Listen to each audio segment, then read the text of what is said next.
Hello every welcome to my channel wow Darshini. நம்ம channel என்ன பார்க்க போறோம்னா சூப்பரான டேஸ்டியான மொறு டீ கடை ஸ்டைலில் மிளகாய் பஜ்ஜி எப்படி பண்ணுறதுன்னு சொல்லிட்டு தான் பார்க்கலாம். வாங்க வீடியோக்குள்ளே போகலாம். அதுக்கு ஒரு பாத்திரத்தை எடுத்துக்கோங்க. அதில் கடலை மாவு ப்ளஸ் சோள மாவு கார்ன்ஃப்ளவர் மாவு வந்து எடுத்துக்கோங்க. ரெண்டுத்தையும் இந்த மாதிரி நல்லா வந்து சலிச்சு எடுத்துக்கிட்டு இந்த மாதிரி நல்லா மிக்ஸ் பண்ணி விட்டுருங்க. அது கூட சோம்பு ஒரு ஸ்பூன், மஞ்சள் தூள் 1/4 டீஸ்பூன், கரம் மசாலா அரை ஸ்பூன், சில்லி பவுடர் ஒரு ஸ்பூன், காரம் தேவைக்கேற்ப சேர்த்துக்கோங்க. வெங்காயம் ஒரு சிட்டிகை சேர்த்துக்கோங்க. அப்போ தான் நல்லா வாசமாக இருக்கும். தேவையான அளவு உப்பையும் கொஞ்சம் சேர்த்து விட்டுட்டு தண்ணி ஊற்றி கொஞ்சம் கொஞ்சமாக கெட்டியாக இல்லாமல் ரொம்ப தண்ணியாகவும் இல்லாமல் தோசை மாவு பதத்துக்கு நல்லா கரைச்சி விட்டுக்கோங்க.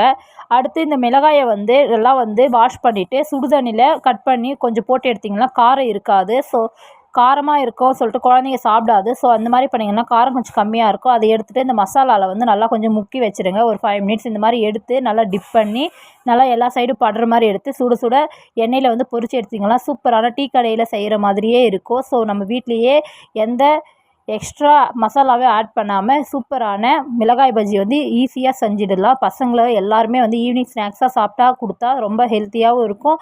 நல்லா டேஸ்டியாக சாப்பிடுவாங்க. 1 2 சாப்பிட்றவங்க கூட 5 6 சாப்பிடுவாங்க. ஸோ நீங்களும் ட்ரை பண்ணி பாருங்கள். ரொம்ப சூப்பராக இருக்கும்.